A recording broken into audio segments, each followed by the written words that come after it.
welcome, and thank you for being here tonight. Together we leave behind the noise of the day and drift toward a quieter place where history murmurs in the distance and time moves a little slower. It means a lot that you're here, allowing my voice to keep you company in this calm space before sleep. If you'd like to support this journey, a like, a comment, or a quiet subscription can help keep the candle burning. Just a small gesture, but deeply appreciated. And if you feel like sharing, tell me in the comments, which historical era would you visit if you could dream yourself there tonight? Let your imagination wander, and let's collect these night travels one by one. This is Educational Bedtime, where the stories are long, the tone stays soft, and the past unfolds slowly like parchment beneath candlelight. Now, let your shoulders sink, let your breath deepen, and your thoughts quiet down like dust settling on ancient stone. Tonight, we enter the life of a man often called a genius, but rarely understood as a person. Albert Einstein. Not just the wild hair and the chalkboard scribbles, but the boy who barely spoke, the man who forgot to eat while thinking, the husband who wrote love like a contract, and the exile who watched his country collapse from across an ocean. We'll begin in the chill of 19th century Germany, then follow him across borders, ideas, and quiet corridors of thought. This is not a lecture, not a list of accomplishments. It's a quiet walk through Einstein's world, seen not through equations but through his breath, his slippers, and the silence between his words. And if you feel yourself drifting off, that's perfectly fine. These stories will be here when you wake again. Chapter 1. Why it sucked to be Einstein as a child. Picture this. You are a small child in the late 1870s, your tiny body pressed against the cold wooden floor of a modest house in the kingdom of Württemberg. The wallpaper, faded and peeling at the edges, tells stories of winters that came before you were born. The house where you spend these early years is modest, but comfortable. Your father Hermann is a salesman and engineer, a practical man who deals in the tangible world of electrical equipment and business ledgers. Your mother Pauline, born Cork, comes from a family that values education and culture. She plays the piano, and sometimes in the evenings, the sound of Chopin or Bach drifts through the house like a gentle current. But even these beautiful moments cannot mask the underlying tension that surrounds your silence. His parents, secular Ashkenazi Jews, were Hermann Einstein, a salesman and engineer, and Pauline Cork. The doctors who examine you shake their heads gravely. They poke and prod, shine lights in your eyes, and ask you questions that you choose not to answer.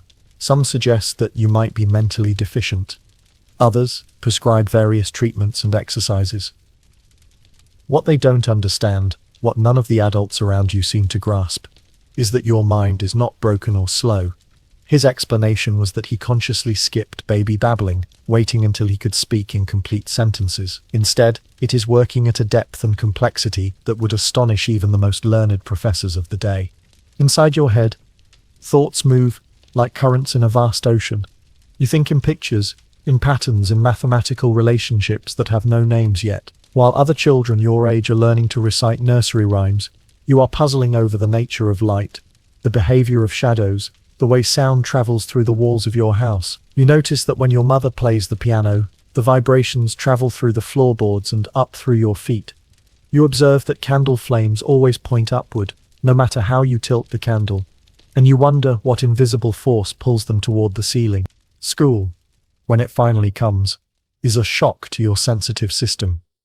The Leupold Gymnasium in Munich, where your family moves when you are just over a year old, represents everything that your quiet mind rebels against. In 1880, the family moved to Munich's borough of Ludwigsvorstadt, Isarvorstadt, where Einstein's father and his uncle Jakob founded Elektrotechnische Fabrik J. Einstein and C., a company that manufactured electrical equipment based on direct current. The building itself is an imposing structure of grey stone, with long corridors that echo with the sound of marching feet and barked commands.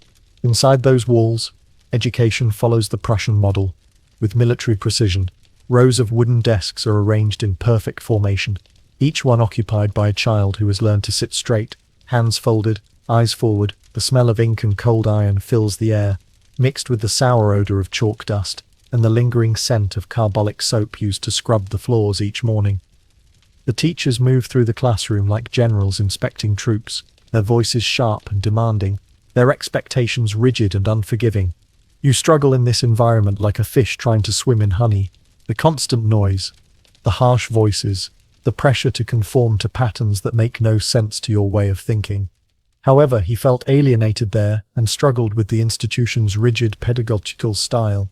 The other children seemed to adapt easily to this system of bells and rules and memorized responses. But for you, every day feels like a battle against forces that want to compress your expansive mind into a narrow, predetermined shape. The lessons themselves are exercises in futility. You are expected to memorize long passages of text without questioning their meaning, to recite mathematical tables without understanding the beautiful patterns that underlie them, to repeat historical dates and facts without exploring the fascinating human stories behind them. When you ask questions about why things work the way they do, your teachers respond with irritation. Just learn it, they say. You don't need to understand it. But understanding is the only way your mind knows how to learn. Your left-handedness becomes another source of conflict. And this era, being left-handed is seen as a defect to be corrected, sometimes even as a sign of moral weakness. The teachers force you to use your right hand for writing, binding your left hand to your side, or striking it with a ruler when you forget. The awkward, painful process of forming letters with your non-dominant hand makes writing a torturous experience. Your letters come out shaky and malformed, earning you more criticism and punishment. But perhaps the most painful aspect of school is the social isolation. He didn't socialize well with other children and exhibited temper tantrums. The other children, already adapted to the rigid social hierarchy of the classroom, sense that you are different and respond with the casual cruelty that children often display toward those who don't fit their expected patterns. They whisper about the boy who doesn't talk much, who asks strange questions, who stares out the window instead of paying attention to the teacher. They mock your slow speech, your unusual interests, your preference for solitude over their group games. During recess, while other children play together in the courtyard, you often find yourself alone, watching clouds drift across the sky, or studying the way light filters through the leaves of trees. You notice things that others miss: the precise angle at which shadows fall, the way water droplets on windows form perfect spheres, the mathematical beauty in the arrangement of flower petals. These observations fill you with a sense of wonder and excitement, but when you try to share them with others, they look at you as if you are speaking a foreign language. The evenings bring some relief from the harsh realities of school. At home, the atmosphere is softer, more accepting of your unusual nature. Your mother, despite her concerns about your development, recognizes something special in your quiet intensity. She encourages your love of music, sitting beside you at the piano and teaching you simple melodies that you absorb with remarkable ease. However, he developed a passion for classical music and playing the violin, which would stay with him into his later years. The mathematical patterns in music speak to something deep in your soul, and you begin to see connections between the harmonies you hear and the visual patterns you observe in the natural world. Your father, Hermann, is a more practical man, but he possesses a kindness that provides crucial support during these difficult early years. It is your father who gives you the gift that will change everything. Einstein would write that two wonders deeply affected his early years. The first was his encounter with a compass at age 5. One day, when you are sick in bed with a fever, feeling miserable and isolated from the world, Hermann brings you something extraordinary, a small magnetic compass. The moment you hold this simple instrument in your hands, your entire universe shifts. While laying in bed with a fever, his father gave him a magnetic compass. As he toyed with it in bed, he was overwhelmed with wonder at the fact that it moved according to forces that he couldn't see with his eyes. The needle, no matter how you turn the brass case, always swings back to point in the same direction, north. Always north. You spend hours turning it, shaking it gently, trying to trick it into pointing somewhere else. But it never wavers in its mysterious purpose. This simple compass becomes your first glimpse into the hidden architecture of the universe. He realized that something deeply hidden had to be behind things. Here is proof that invisible forces exist, that there are patterns and laws operating beyond what the eye can see, beyond what teachers can explain with their rote memorization and rigid rules. The compass needle responds to something that cannot be touched or seen, yet it is more reliable than any human authority you have encountered. Night after night, you lie in bed, turning that compass, watching the needle perform its faithful dance. You begin to imagine invisible lines of force stretching across the earth, connecting your small room to something vast and cosmic. You picture these forces as rivers of energy flowing through space, guiding not just compass needles, but perhaps planets and stars themselves. The compass becomes more than a toy. It becomes your first scientific instrument, your first teacher in the language of physics. As you grow slightly older, books become your refuge and your secret passion.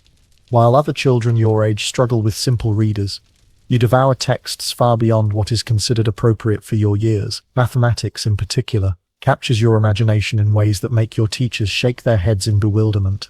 You see patterns in numbers that others miss, relationships and symmetries that seem as beautiful and natural as music. Geometry, when you first encounter it, feels like coming home. The logical progression of theorems, the elegant proofs, the way simple axioms can generate infinite complexity. Here, finally, is a language that makes sense to your mind, a way of thinking that rewards questioning rather than punishing it. You begin to work through geometric problems not assigned in school, creating your own challenges and delighting in the process of discovery. But even this intellectual refuge comes with its own form of suffering.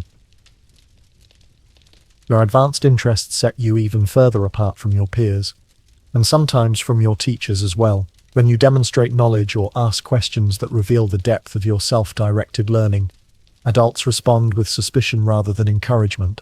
There is something threatening about a child who learns faster and deeper than the system is designed to accommodate. The nights are when you feel most like yourself.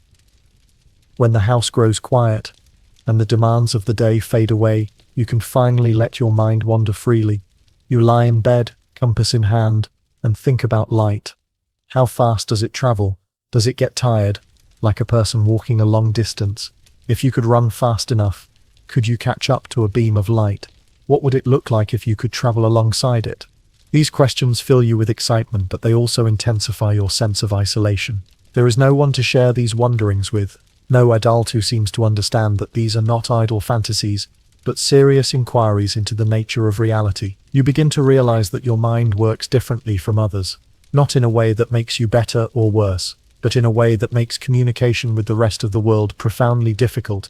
The smell of your childhood home becomes imprinted in your memory.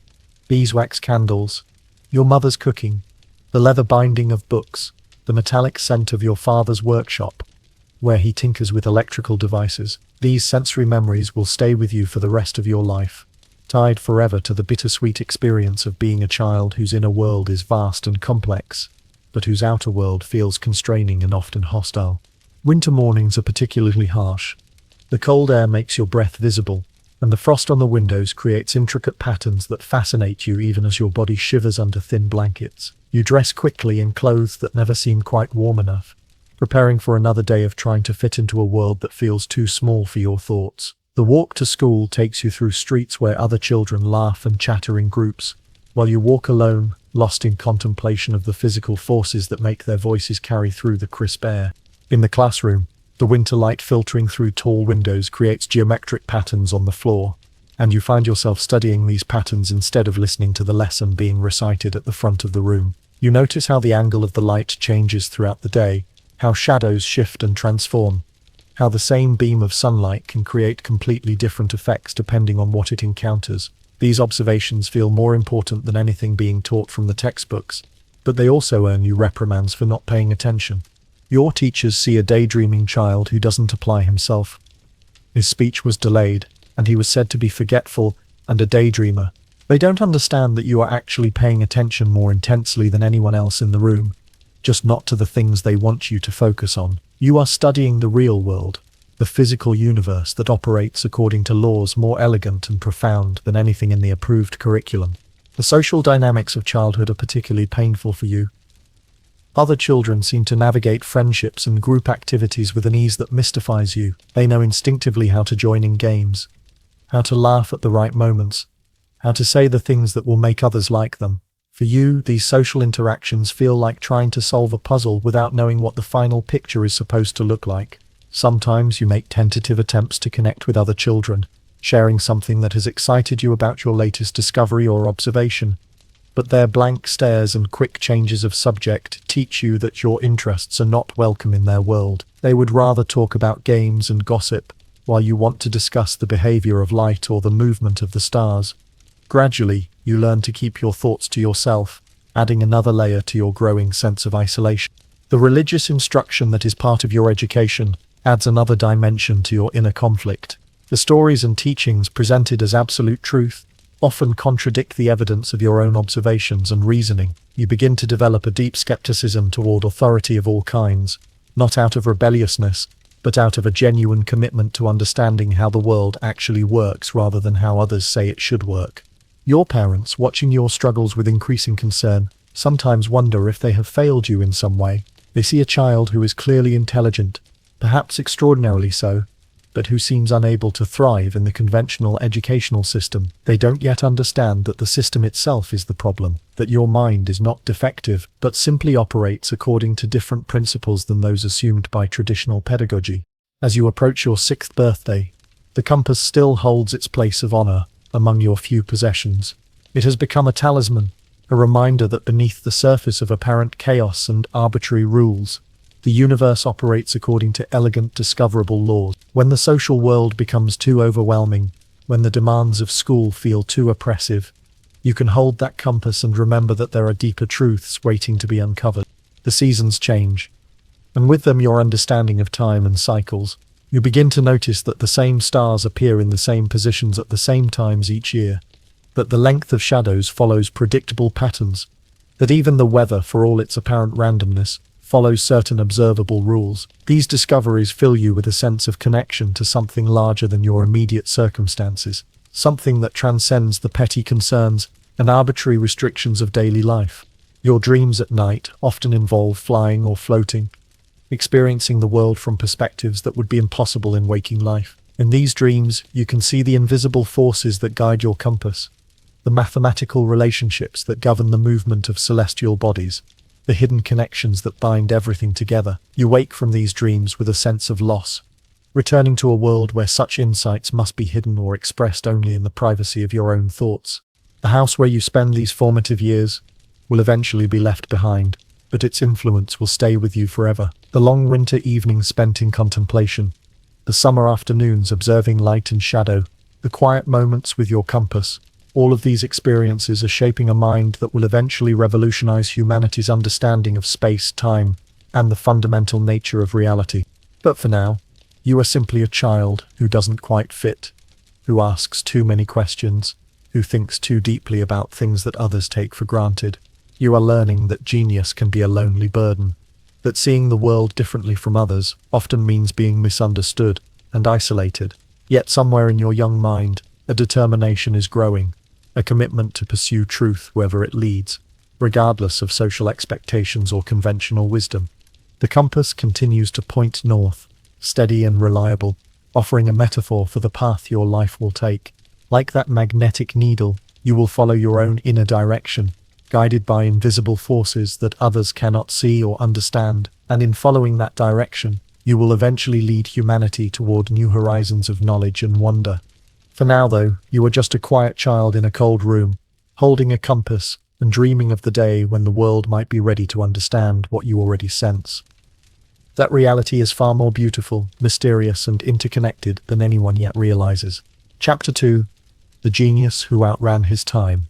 The story of Albert Einstein's adult life often begins with a myth, the lonely patent clerk scribbling notes in the margins. Then suddenly, a theory is born, and the world changes overnight. But the truth is quieter and slower and far more human. Imagine yourself now in Bern, Switzerland. It is 1905, the year they will later call Einstein's Annus Mirabilis, his miracle year, but you are not famous yet. You are 26 years old, your hair still dark, your mustache neatly trimmed. Your job is at the Federal Patent Office, housed in a solid, unremarkable building on Speichergasse. The corridors smell of dust and glue, of old paper and bureaucratic patience.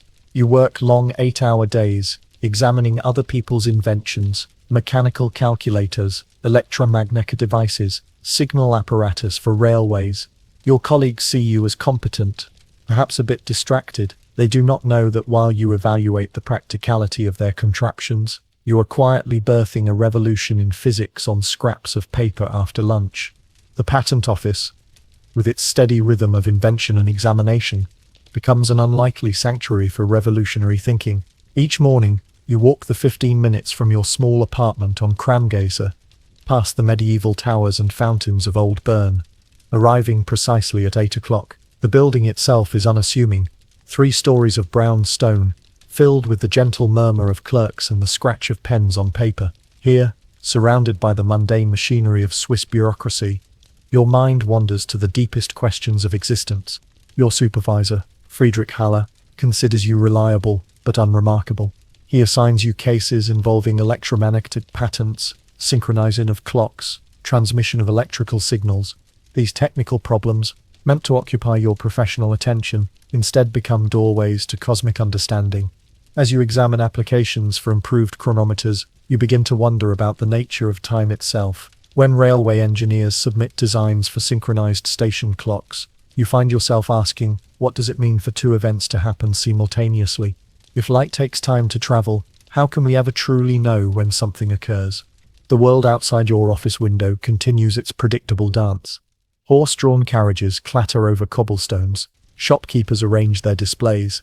The afternoon sun slants through Gothic arches just as it has for centuries, but inside your mind, space and time are beginning to unravel.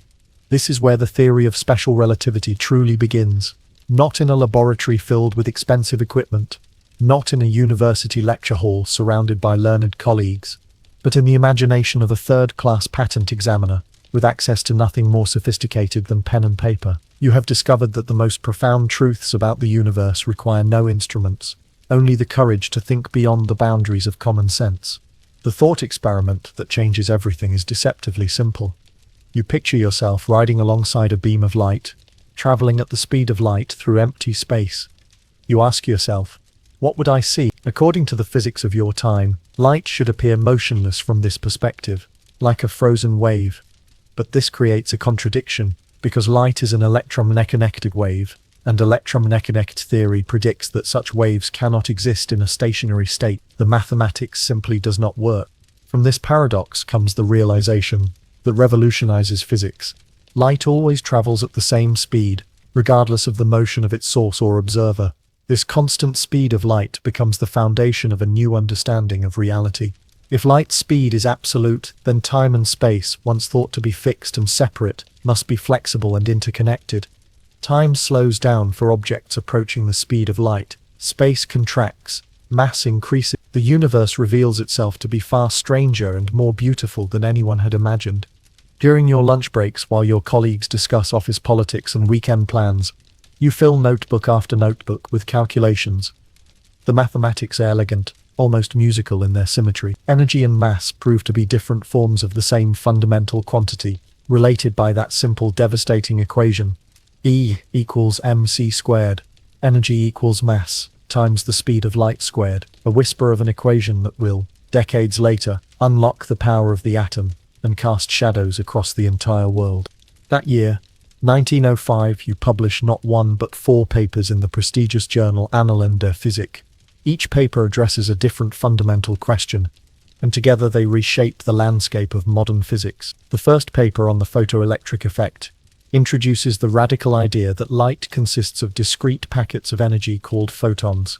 This work, more than your famous relativity theory, will eventually earn you the Nobel Prize. The second paper provides mathematical proof of the existence of atoms, by explaining the random motion of particles suspended in liquid.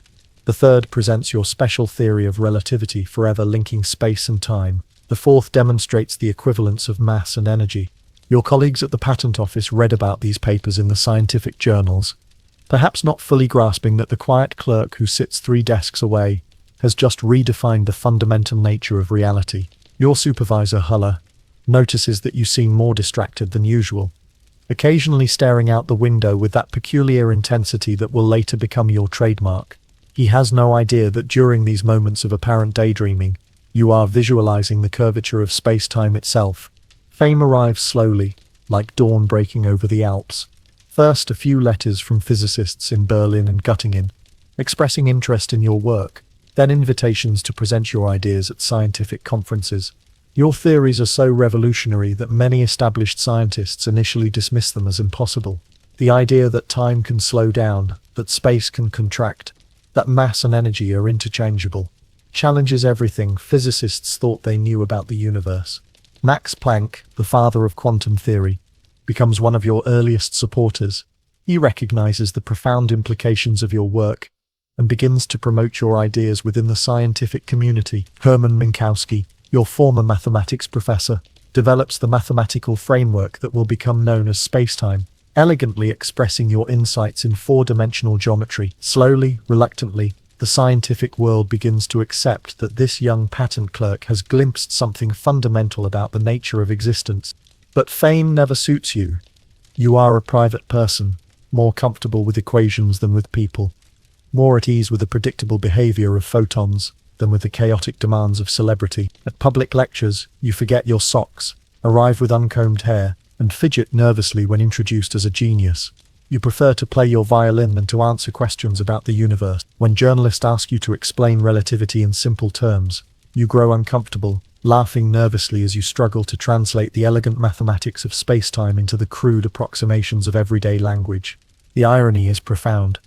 Your theories reveal the deep interconnectedness of all things, the fundamental unity underlying apparent diversity, yet you remain fundamentally isolated, more at home in the abstract realm of mathematical relationships than in the messy world of human connection. You understand the universe better than perhaps any human being who has ever lived, but you struggle to understand yourself.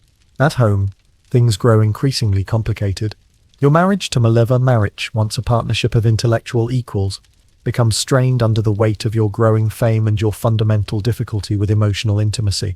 Maleva, brilliant in her own right, was one of the few women studying physics at the Polytechnic when you met. She understood your work, contributed to your thinking, shared your passion for unraveling the mysteries of the physical world. But as your reputation grows, the dynamics of your relationship shift in ways that prove impossible to navigate. The marriage that began with shared wonder at the beauty of Maxwell's equations deteriorates into a series of painful compromises and bitter accommodations. In 1914, when you accept a position at the Prussian Academy of Sciences in Berlin, Maleva reluctantly agrees to move with you and the children, but Berlin proves to be a disaster for your family life. Maleva, never comfortable with German culture, becomes increasingly isolated and unhappy. Your own behavior, never particularly attentive to domestic responsibilities, becomes even more self-centered as you immerse yourself in your work. The breaking point comes when you present Maleva with a list of conditions for continuing the marriage. A formal contract that reveals the depth of your emotional detachment. You demand that she keep your clothes in good order, serve you 3 meals a day in your room, keep your bedroom and study tidy, and never expect any intimacy or companionship from you. Most painfully, you insist that she stop talking to you unless you speak first, and that she leave your presence immediately if you request it. These conditions, preserved in letters that will later become public, reveal the tragic gap between your cosmic empathy for the universe and your inability to connect with the human beings closest to you. You can imagine riding alongside a beam of light. You can visualize the curvature of space-time around massive objects, but you cannot fathom the simple human need for kindness and respect within a marriage. Maleva initially accepts these humiliating terms, perhaps hoping to preserve some semblance of family life for your 2 sons. But the arrangement proves impossible. On July 29, 1914, the same day that World War I begins to tear Europe apart, she takes your children and returns to Zurich, a separation that becomes permanent. The personal and the political, the intimate and the global, intertwine in ways that will shadow the rest of your life. The divorce proceedings drag on for years, complicated by your growing relationship with your cousin Elsa, whom you will later marry. In a gesture that suggests both guilt and genuine care, you agree to give Maleva the money from your Nobel Prize, should you ever receive one. This promise, written into the divorce settlement, reflects your understanding that Maleva's contributions to your early work deserve recognition, even if the scientific community will never fully acknowledge them. Years pass, and the world grows louder and more dangerous. Your theories, once the subject of quiet academic debate, begin to influence technology and politics in ways you never anticipated. The equivalence of mass and energy, expressed in that deceptively simple equation, points toward possibilities that both fascinate and terrify you. Scientists begin to understand that enormous amounts of energy lie locked within atomic nuclei, waiting to be released. By the 1920s, you have become not just a scientist but a symbol. Your wild hair and absent-minded demeanor make you instantly recognizable. A figure of both scientific authority and bohemian rebellion. Children point at you on the street. Reporters follow you to restaurants. Politicians seek your endorsement for their causes. You find this attention bewildering and often oppressive, longing for the quiet anonymity of your patent office days. The rise of Adolf Hitler and the Nazi Party transforms your discomfort with fame into genuine fear. You are Jewish, you are internationally famous, and you have become a symbol of the cosmopolitan intellectualism that the Nazis despise. Your books are burned in Berlin's public squares. Your name appears on lists of enemies of the state, and a bounty is placed on your head. The Germany you loved, the land of Beethoven and Goethe, Bach and Kant, reveals itself capable of unimaginable barbarism. In 1933, you make the difficult decision to leave Europe forever.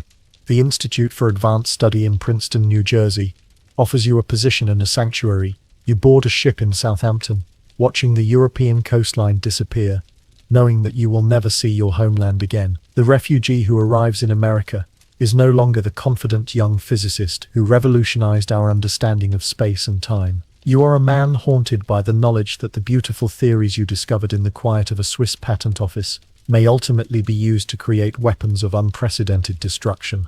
Princeton becomes your final home, but it never truly feels like home. You are given a comfortable house on Mercer Street, an office at the Institute, and the freedom to pursue whatever research interests you. The town embraces you as a celebrity. Children wave at you during your daily walks. Local newspapers report on your activities with affectionate attention. Yet you remain fundamentally displaced. A European intellectual trying to find his place in American culture, a pacifist grappling with the implications of his own discoveries. Your daily routine in Princeton reflects your attempt to create order and meaning in an increasingly chaotic world. Each morning you walk the tree-lined streets to your office, often stopping to chat with children who are fascinated by your appearance, but unaware of his scientific achievements. You work on what will become known as the unified field theory, a mathematical framework that would unite all the forces of nature into a single, elegant description. It is a quest that will occupy the rest of your life, a search for the ultimate simplicity underlying the apparent complexity of existence. But even as you pursue this final theoretical goal, you cannot escape the practical implications of your earlier work.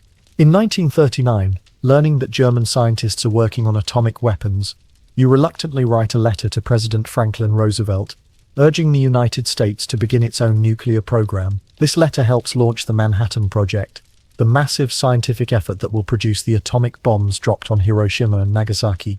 The decision to write this letter becomes your deepest regret. You understand that your theoretical insights about the equivalence of mass and energy have made possible a weapon capable of unprecedented destruction. The beauty of your equations, the elegant simplicity of E equals mc squared, has been transformed into the hellish fire that consumes entire cities in seconds. The light that you spent your life trying to understand has become the light of nuclear fusion, brilliant and terrible beyond imagination. In your final years, you continue to work, to think, to search for deeper truths. You play your violin, walk the quiet streets of Princeton, and correspond with scientists around the world. You become an advocate for civil rights, calling racism America's worst disease. You speak out against nuclear weapons, even though your own work made them possible. You refuse television interviews, decline to own an automobile, and maintain a deliberate distance from the technological marvels that your theories helped create. You die in Princeton Hospital on April 18, 1955, still working on equations that might unlock the final secrets of the universe. Your last words are spoken in German to a nurse who cannot understand them, and so they are lost forever. Your brain is removed for study, your body cremated, your ashes scattered in an unknown location. The man who revealed the fundamental interconnectedness of space and time leaves behind no grave, no monument, only the equations that continue to shape our understanding of existence. The tragedy of your life lies not in its external circumstances, but in the gap between your cosmic insight and your human limitations. You could see further into the structure of reality than any person before or since. Yet you struggled to navigate the simple complexities of love, friendship, and family. You understood the universe, but you never quite understood yourself. And your theories revealed the profound unity underlying all existence. But you remained fundamentally alone, isolated by the very brilliance that made you immortal. In the end, your greatest discovery may be that genius and wisdom are not the same thing, that understanding the cosmos does not necessarily lead to understanding oneself, but the same mind capable of revolutionary insight can also be capable of profound blindness to the needs of others. You were Einstein, the man who taught us that time is relative, that space can curve, that mass and energy are one. But you were also Albert, a flawed human being struggling with the same fundamental questions of meaning and connection that challenge us all. Real life reminds us that even the greatest minds remain gloriously, tragically human. Chapter 3. The Brain in the Jar. The Einstein Mystery. Now imagine, you are no longer in Germany, nor in Bern, nor even in Princeton. You are somewhere else entirely, a place where time moves differently, where the boundaries between reverence and violation blur like watercolors in rain. You are in a small hospital room in New Jersey. It is April 18th, 1955. The lights are dim, casting long shadows across sterile walls. The air smells of antiseptic and boiled linens, of mortality and medicine intertwined. And Albert Einstein has just died. His breath faded slowly, like the last notes of a symphony dissolving into silence. His chest rose and fell, then simply stopped. The monitors fell quiet. The great mind that had unlocked the secrets of the universe, that had bent space and time with nothing but thought and chalk, was now still. His last words were spoken in German, his mother tongue, unheard by the American nurses, unrecorded by history, lost to the room, lost to time, lost to us. The world mourns. Headlines are printed in every language. Tributes flood the radio waves. Flowers pile outside his Princeton home on Mercer Street, and quietly, in the basement of Princeton Hospital, one doctor makes a decision that still echoes today, reverberating through decades of ethical debate and scientific obsession. His name is Thomas Stoltz Harvey. He is the pathologist on duty, a man who has spent his career among the dead, reading the stories that bodies tell. Harvey studied at Yale University as an undergraduate and later as a medical student, a man shaped by rigorous scientific training. But tonight he becomes something else entirely. A guardian, perhaps. A thief, certainly. A man who believes that genius might be preserved in formalin and glass. Without permission from Einstein's family, within hours of Einstein's death on April 18, 1955, an autopsy was performed on him by a doctor who actually stole his brain. Thomas Harvey, the pathologist on call that evening, would later say, "I just knew we had permission to do an autopsy, and I assumed that we were going to study the brain." But Harvey did not have permission. It is done quickly, with clinical precision that speaks of years of practice, of steady hands that have opened countless chests, countless skulls. He lifts it from the skull, this most precious of organs, this repository of relativity and quantum dreams. He places it in a jar, preserves it in formalin, transforms it from living tissue into specimen, a relic, an act of reverence perhaps, or ambition, or curiosity, so consuming it overrides ethics and law. But it is also a theft, a violation of the man who prized privacy above all else, who fled the cameras and the crowds, who once said that the most beautiful thing in the world was the mysterious. Albert Einstein, the man who revolutionized physics, who gave us EMC², who showed us that time itself could stretch and bend, whose entire life resisted the cult of genius, is now reduced to a specimen floating in preservative. The irony is bitter. The man who taught us that matter and energy are interchangeable has been reduced to mere matter, catalogued and filed like any other tissue sample. Harvey does not stop there.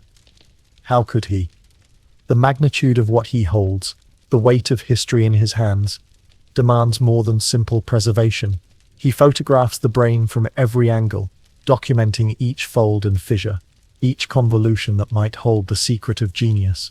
The camera flashes in the dim laboratory, capturing forever the physical remains of the mind that gave us relativity. Then comes the cutting. Harvey performed the autopsy on Einstein in 1955 and retained parts of the brain for scientific study. He slices it into 240 pieces, each section carefully planned, each cut precise. The brain that conceived of curved space-time is now geometrically divided, transformed from unified organ into scattered fragments. Each piece is encased in celloidine, a plastic-like substance that preserves tissue for microscopic study. DNA sequencing was performed by Charles Boyd the DNA extracted from a celloidine block of Einstein's brain had completely fragmented, completely denatured, and then begins the distribution. Harvey packages these fragments of genius, seals them in containers, addresses them to scientists around the world. Some arrive at prestigious universities, welcomed by eager researchers. Others sit in storage rooms, forgotten among other specimens. Some are lost in transit, pieces of Einstein's mind scattered to the winds. Some are simply forgotten, left to gather dust in laboratories where graduate students work late into the night, unaware of the treasure mouldering in their midst. For decades, researchers study the pieces with the intensity of archaeologists examining ancient pottery. They scan them with electron microscopes, measure them with calipers, compare them to the brains of ordinary people, as if ordinariness could be quantified, as if genius could be weighed. They hope to find something, some anatomical hint of greatness, that might explain the inexplicable, a wider parietal lobe, perhaps, an unusual corpus callosum, that might account for his extraordinary insights, a denser prefrontal cortex that could house the calculations that bent reality. The studies pile up over the years. Einstein's brain was of a normal size, and he appeared to have a normal number of average-sized brain cells. Thomas Harvey weighed it as part of the autopsy, and the organ clocked in at 2.7 pounds, disappointingly normal, frustratingly average. Harvey's photographs of the brain showed that the famously big-brained Einstein actually had a physically small brain. The great mind that had revolutionized physics was, in purely physical terms, unremarkable. But some studies claim to find differences. Dr. Sandra Whittleson noticed that Einstein's Sylvian fissure was largely absent. Others found variations in the parietal lobe, the region associated with mathematical thinking. There were no differences in the number of neurons or the size of neurons. The study found that Einstein's tissue was thinner than controls, more densely packed neurons. The authors speculated means that cell-to-cell messages travel shorter differences, which might mean faster processing. The findings show that Einstein had more extensive connections between certain parts of his cerebral hemispheres, compared to both younger and older control group brains. But what they find is ultimately inconclusive. Each study contradicts the last, each theory more speculative than the one before. The differences, if they exist at all, are subtle, statistical variations that might mean everything or nothing. The brain that unlocked the secrets of the universe refuses to unlock its own secrets, remains as mysterious in death as its owner was in life. Einstein's brain was not obviously special, not larger, not more complex, not more divine than any other. What set him apart, it seems, was not in the folds of his flesh, but in the quiet persistence of his thought, in the relentless curiosity that drove him to question everything, to see the universe not as it appeared, but as it truly was. Still, the mystery lingers, haunting laboratories and lecture halls. Why do we crave a physical explanation for genius? Why do we dissect the dead in search of meaning? Why do we hope that greatness leaves behind a trace we can measure, a mark we can point to and say, here is where genius lives? The story of Einstein's brain is not just about science. It is about legacy, about the thin line between admiration and ownership, between reverence and violation. It is about our desperate need to understand what makes some minds soar, while others remain earthbound, our hunger to locate the divine in the physical, to tin God in the neurons. For years, Dr. Harvey kept parts of the brain in his basement, in jars floating in amber fluid, in boxes stacked among Christmas decorations and old tax returns, in cider bottles floating behind furniture, the most famous brain in history stored like preserved fruit, like specimens from a high school biology class. Neighbors would visit Harvey's house, invited for dinner, unaware that Einstein's cerebellum sat in a mayonnaise jar 2 feet away. Children played in the basement, their laughter echoing off the walls while pieces of the mind that gave us relativity bobbed silently in their chemical baths. The surreal domesticity of it all, the banality of housing genius in a suburban basement, speaks to something profound about the gap between our reverence for great minds and our treatment of the physical remnants they leave behind. He later said he believed he was protecting it. Others say he was haunted by it, consumed by the weight of what he had done. Unable to part with the most famous brain in history, he became its reluctant curator, its unwilling guardian. The brain had become his burden, his albatross, his secret shame. He had stolen it in the name of science. But science had largely abandoned it, left him alone with his fragments of genius and his growing doubts. The years passed. Harvey's career crumbled under the weight of controversy. He lost his position at Princeton Hospital, his reputation tarnished by his unauthorized taking of Einstein's brain. He moved from job to job, from state to state, always carrying his strange cargo with him. The brain that had once unlocked the mysteries of the universe had become a curse, a reminder of ambition overreaching ethics, of the fine line between scientific curiosity and grave robbery. Eventually, he returned some of the pieces. In 1998, 43 years after the original theft, Harvey drove to California with journalist Michael Paternity, carrying Einstein's brain in a Tupperware container in the trunk of a rented Buick. They were returning portions to Einstein's granddaughter, a journey that Paternity would later describe as surreal, a road trip with history itself riding in the back seat. Some remain missing, scattered to the winds, lost in the chaos of decades, sitting forgotten in laboratories and storage facilities around the world. Others are now kept in museums, displayed like holy relics, like fragments of the true cross, silent, still, offering no answers to the questions that drove their original theft. The National Museum of Health and Medicine in Maryland holds slides of Einstein's brain, thin sections mounted on glass like pressed flowers. Visitors peer at them through microscopes, hoping to glimpse something extraordinary, some visible trace of genius. But what they see are cells, neurons, the same basic building blocks that make up every human brain. The magic, if it ever existed, is not visible to the naked eye, not measurable with rulers or calipers or any instrument science has devised. The Mitter Museum in Philadelphia displays pieces of Einstein's brain alongside other medical oddities, skulls and bones and preserved organs floating in formaldehyde. The context is unsettling, the great physicist's mind reduced to a curiosity, a sideshow attraction for tourists and medical students. The man who valued privacy above all else has become the ultimate public specimen, his most intimate thoughts, literally on display for strangers to gawk at. You might never know whether Einstein would have approved of this posthumous dissection, this scattering of his mind across the globe. His wishes were clear, unambiguous. Einstein didn't want his brain or body to be studied. He didn't want to be worshipped. He had left behind specific instructions regarding his remains. Cremate them. He wanted to disappear, to become ash and memory, to avoid the very fate that befell him. But if you listen closely, in the quiet moments between heartbeats, you might hear him say, as he often did during his lifetime, with the gentle irony that characterized his approach to fame and genius alike, "I have no special talents. I am only passionately curious." The quote echoes through the decades, a reminder that what made Einstein extraordinary was not the anatomy of his brain, but the quality of his questions, not the size of his neurons, but the scope of his wonder. The search for genius in Einstein's brain ultimately tells us more about ourselves than about Einstein.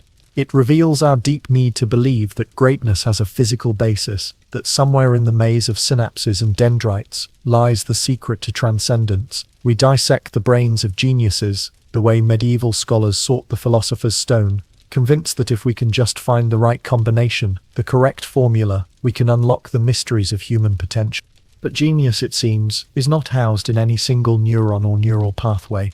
It emerges from the complex interplay of countless factors, from the spark of curiosity that drives a child to ask why, to the persistence that keeps an adult working on problems for decades. It lives in the questions we ask, the connections we make, the willingness to see the world not as it is, but as it could be. The tragic irony of Einstein's brain is that in trying to understand genius, we violated the very thing that made him great: his humanity, his privacy, his wish to be remembered for his ideas, rather than his anatomy. We turned him into an object of study, a collection of tissue samples, when what made him extraordinary was precisely his refusal to be objectified, his insistence on remaining gloriously, mysteriously human. As you drift towards sleep, consider this, that somewhere in a laboratory or museum, pieces of Einstein's brain still float in their preservative baths, silent witnesses to our endless quest to understand what makes us human. They offer no answers, these fragments of genius. Only more questions about the nature of mind and matter, about the relationship between the physical and the transcendent. The brain that gave us EMC Crow has become a symbol of the limits of materialism, a reminder that some mysteries cannot be solved by dissection alone. In trying to find the source of Einstein's genius, we discovered something more profound, that genius itself might be less about what we are than about what we do, less about the structure of our brains than about the structure of our thoughts. And perhaps that is the real lesson of Einstein's stolen brain, that in the end, what makes us extraordinary is not our anatomy, but our actions, not our neurons, but our dreams, not what we are made of, but what we make of ourselves. The mystery remains, as it should, as Einstein himself would have wanted it, floating in the space between question and answer, between the known and the unknowable, between the physical brain and the transcendent mind that once called it home. Chapter 4, The Genius at Princeton, Loneliness and Luxury. Now, let us slow our pace further, drift deeper into the amber light of memory. The theories are behind us now. The headlines, distant whispers in an age that moves too quickly. The cameras have stopped clicking, the journalists have found other stories, and we arrive at the final years, not of crisis or revolution, not of invention or discovery, but of routine. A quieter rhythm, like the pendulum of an old clock that has learned to measure time differently. Welcome to Princeton, New Jersey. Small academic town wrapped in ivy and silence, where the sidewalks are swept clean each morning by groundskeepers who know their work matters, where the mail arrives like clockwork, and the autumn leaves fall in patterns that seem almost deliberate. Here, beneath the canopy of elm trees and the soft glow of street lamps, the world feels smaller, more manageable, more forgiving. It is here that Albert Einstein will spend the last 22 years of his life.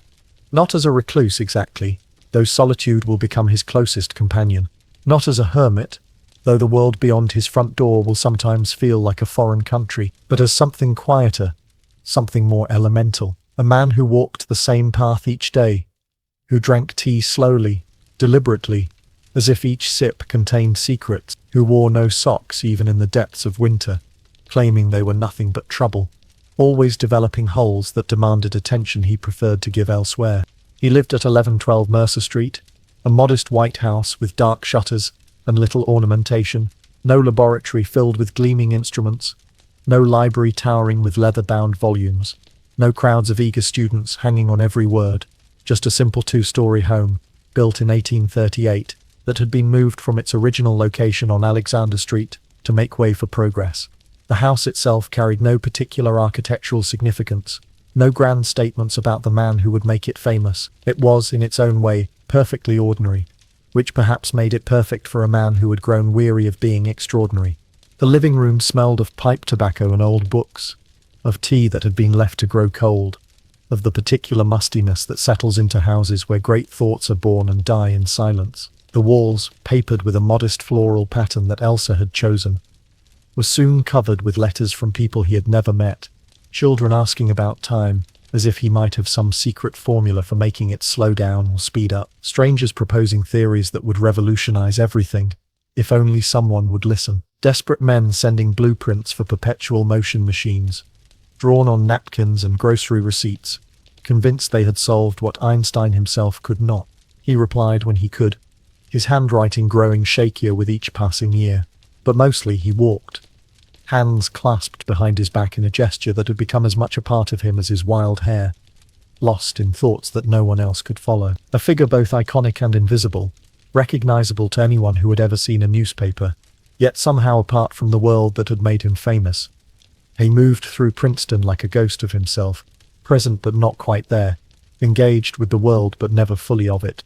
Each morning, as the sun painted the brick walkways in shades of gold and amber, he would shuffle across the cobblestone paths that connected his house to the Institute for Advanced Study, his feet, encased in oversized shoes that seemed too big even for a man of his stature, would find their rhythm against the stone.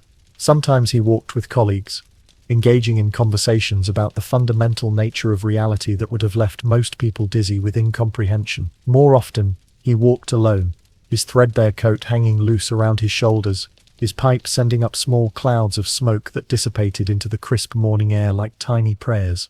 Einstein had developed peculiar habits. including his well-documented aversion to wearing socks. He found them perpetually troublesome, always developing holes that required mending, time that could be better spent contemplating the mysteries of the universe. Whether sailing on Lake Carnegie in his small second-hand boat, or attending formal dinners at the White House, Einstein went sockless, a small rebellion against convention that somehow perfectly captured his relationship with the world. He had spent his entire career challenging the accepted wisdom of physics, so why should he conform to the accepted wisdom of haberdashery? He avoided attention with the skill of someone who had learned, sometimes painfully, that fame was a double-edged sword. He refused interviews that would have made him wealthy beyond imagination, politely declined honors that kings and presidents would have treasured. When David Ben-Gurion offered him the position of president of Israel in 1952, Einstein was deeply moved by the gesture, but declined, saying he lacked the practical knowledge of human relations necessary for such a position. The offer had come after the death of Israel's first president, Chaim Weizmann, and Einstein understood both the honor and the burden it represented. But he had learned, perhaps too well, that his gifts lay in understanding the universe, not in governing the people who inhabited it. He never owned a television, considering it a waste of time that could be better spent in contemplation. He never learned to drive a car, preferring to walk or rely on others for transportation, finding something almost meditative in the rhythm of his own footsteps. And when asked about the theory of relativity that had made him the most famous scientist in the world, he would sometimes claim to remember little of it, as if the insights that had revolutionized our understanding of space and time had been whispered to him by someone else entirely. When children recognized him on the street, their faces lighting up with the excitement of encountering a living legend, he would smile softly with a warmth that transformed his often stern features. He would tell them to stay curious, to never stop asking questions, to remember that imagination was more important than knowledge. Sometimes he would stop and engage them in impromptu physics lessons, explaining complex concepts in language they could understand, or better yet, encouraging them to think through problems themselves. Local children discovered that the founder of the special theory of relativity possessed considerable skill with a water pistol, engaging in pace and turn dueling and cowboy-style straight-draw contests each summer. At home, in the quiet hours when the world beyond his windows grew still, he played the violin. Einstein, an accomplished violinist, claimed that had he not pursued science, he would have been a musician. His playing was passionate rather than polished, enthusiastic rather than elegant. By most accounts, he was not particularly skilled, but skill had never been the point. The famed physicist rarely left home without his music, and it inspired him as he developed some of the most elegant theories in science. Music, he understood, was another language for expressing truths that words could not capture, another way of organizing the chaos of existence into something beautiful and meaningful. He had named his violin Lena, and he spoke to it sometimes as if it were a confidant, a friend who understood the loneliness that came with seeing the world differently than everyone else. The melodies he coaxed from its strings were not meant for concert halls or critics, but for the empty spaces in his heart that even the most elegant equations could not fill. When he played, the weight of being Einstein lifted slightly, and he became simply a man making music in a quiet room, connected to something larger than himself through the vibration of strings and the resonance of wood. His second wife, Elsa, had passed in 1936, leaving behind a silence that no amount of scientific discovery could fill. Since then, the house on Mercer Street had grown quieter still, the conversations shorter, the laughter rarer. Meals became sparse affairs, often forgotten entirely as Einstein lost himself in calculations that filled page after page with symbols and equations that danced at the edge of meaning. Letters piled up on his desk like snow, each one representing someone's hope that the great Einstein might have answers to questions that had no easy solutions.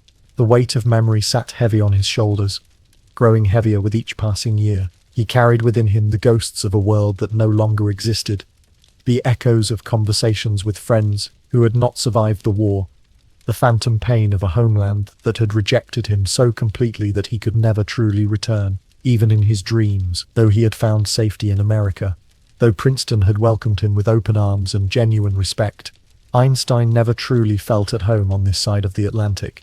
He missed the cafes of Zurich, where young intellectuals would gather to debate the fundamental nature of reality over coffee that grew cold as the arguments grew heated. He missed the soft murmur of Berlin before the war transformed it into something unrecognizable, the sound of German spoken without fear or hatred, the rhythm of a language that had been his first and remained his most natural medium of expression. He missed the languages, the music, the particular European rhythm of intellectual life that had nurtured his early discoveries, now buried beneath ash and history and the terrible knowledge of what human beings were capable of doing to one another. But he did not complain, at least not often, and never publicly. He had learned to accept life as it came, like a river flowing past him. Sometimes the current moved too fast, carrying away moments he would have liked to hold longer. Sometimes it moved too slowly, leaving him stranded in memories that offered no escape. But always it moved, and he had learned to move with it, to find peace in the flowing rather than fighting against forces larger than himself. The seasons in Princeton followed their ancient patterns, indifferent to the presence of genius. Spring brought cherry blossoms that lasted only days, but transformed the campus into something magical. Summer brought humidity and the lazy buzz of cicadas that filled the air with a sound like electrical wires singing.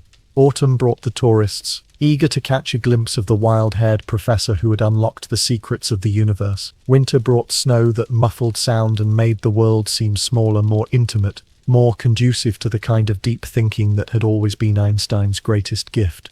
In his final years, as his body grew frailer but his mind remained sharp, Einstein focused much of his energy on what he called a unified field theory. Before his death on April 18, 1955, Einstein was pursuing a unified field theory encompassing gravity, magnetism, and atomic energy. It was an attempt, perhaps his final attempt, to link all the forces of nature into one elegant equation that would explain everything from the fall of an apple to the birth of stars. It was the kind of grand unifying vision that had driven him throughout his career, the belief that beneath the apparent chaos of existence lay patterns of sublime simplicity and beauty. But the theory, like so many of the deepest mysteries he had pursued, remained tantalizingly out of reach. The mathematics grew increasingly complex, the relationships between forces more elusive than he had hoped. Pages of calculations filled notebooks that he kept beside his bed, equations that seemed to promise understanding, but ultimately led to new questions rather than final answers. He died with the theory unfinished, still scribbling in the margins of time, still searching for the mathematical poetry that would make sense of everything. On April 18, 1955, in the early hours of the morning, Albert Einstein took his final breath in a hospital room at Princeton Hospital. He had suffered an abdominal aortic aneurysm, and though surgery was possible, he had chosen to let nature take its course. "I want to go when I want," he had said. "It is tasteless to prolong life artificially." No headlines shouted the news around the world, at least not immediately. No crowd stood vigil outside the hospital. There was no state funeral, no grand ceremony to mark the passing of the man who had given humanity new ways to understand its place in the cosmos. Just a quiet room, a bed where a great mind had finally found rest, and a clock on the wall, still ticking, marking time in a universe that Einstein had taught us was far stranger and more wonderful than anyone had ever imagined. His study at 1112 Mercer Street remained exactly as he had left it. Papers scattered across his desk, equations half finished, his pipe resting in an ashtray as if he had simply stepped out for a walk and would return at any moment to continue his work. The violin sat silent in its case, waiting for hands that would never again coax music from its strings. The letters from admirers and cranks continued to arrive for weeks, as if the postal service had not yet learned that their intended recipient had moved beyond the reach of earthly correspondence. Einstein's life was not lived in thunder and lightning, in the dramatic moments that make for compelling headlines. It was lived in thought, in the slow accumulation of understanding that comes from patient observation and relentless questioning. It was lived in quiet rebellion against conventional wisdom, in the courage to see the world differently, even when that difference brought isolation and misunderstanding. It was lived in carpet slippers that had worn thin from years of pacing, in tea that grew cold while he wrestled with equations, in the gentle light that filtered through the windows of his study as he tried to read the mind of God. It was lived in starlight and silence, in the recognition that the universe was far more beautiful and mysterious than most people dared to imagine, and in the humble acknowledgement that even the greatest human mind could only glimpse small fragments of that cosmic beauty. He had spent his life trying to understand the fundamental nature of reality, and in the end, perhaps the most profound thing he had learned was how much remained unknown, how vast was the territory that lay beyond the borders of human comprehension. His legacy was not just the equations that bear his name, not just the theories that revolutionized physics, but something more subtle and perhaps more important. He had shown the world that it was possible to look at the most basic assumptions about existence and ask, with the innocent curiosity of a child, but what if we're wrong about this? He had demonstrated that intelligence without imagination was merely cleverness, that the greatest discoveries came not from accumulating facts, but from seeing familiar things in radically new ways. The house at 1112 Mercer Street stands still, though it is no longer open to the public, no longer marked by any sign indicating its famous former resident. The current owners, whoever they may be, live with the ghost of genius, with the knowledge that in these rooms, someone once sat and thought thoughts that changed how humanity understands its place in the cosmos. The floorboards that creaked under Einstein's feet still creak. The windows that he looked through still frame the same trees, older now, but still reaching toward the same sky that once inspired him to wonder about the nature of light and time and gravity.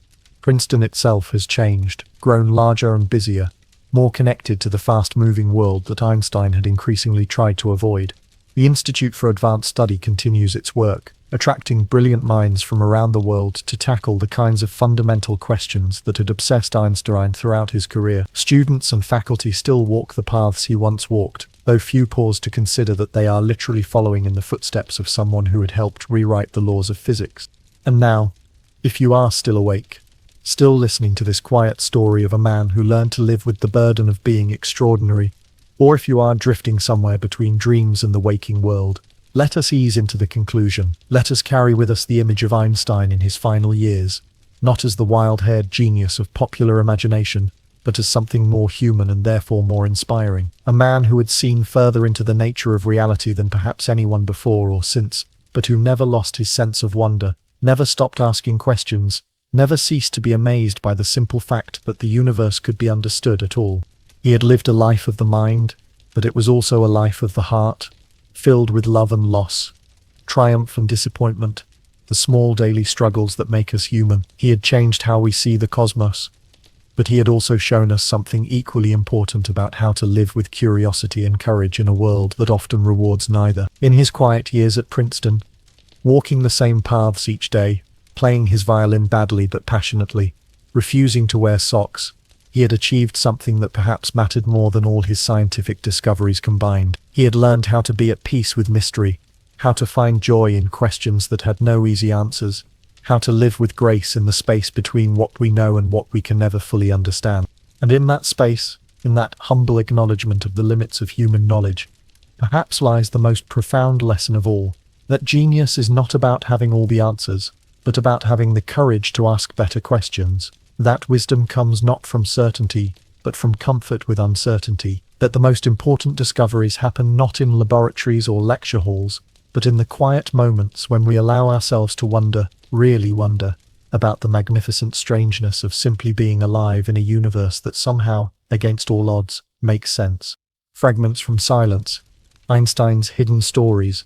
Close your eyes and let yourself drift back to a small apartment in Ulm, Germany, where silence had a different meaning, where a child sat in corners, watching the world with eyes that seemed to hold questions too large for his small frame. Einstein learned to speak late, very late in fact. The condition now bears his name, Einstein syndrome, describing children who exhibit speech delays but demonstrate outstanding analytical skills and memory retention. And he was already 3 years old when he began to form complete sentences.